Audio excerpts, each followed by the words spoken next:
இந்த 3 பணக்கார வீட்டு மகன்களுக்கு வந்து இந்த ஈகோ பிரச்சனையால தான் தமிழ்நாட்டு அரசியல வந்து மாத்திருக்காங்க.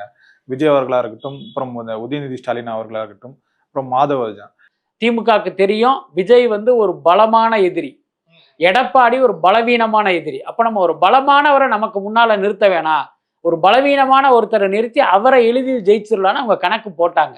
ஆனா விஜய் சொன்ன தாவேகா வெர்சஸ் திமுகங்கிற அந்த விஷயம் தான் மக்கள்கிட்டையும் போய் சேர்ந்து அதுதான் இன்றைக்கு நடந்திருக்கு.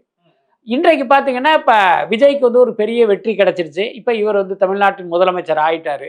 இப்ப நேத்து வரைக்கும் நீங்க விஜயினுடைய பெயரையோ தாவேகா பெயரையோ சொல்லாமல் நீங்க அரசியல் நடத்தியிருக்கலாம். அது உங்கள் பாயிண்ட் ஆஃப் வியூல சரியாகவும் இருக்கலாம்.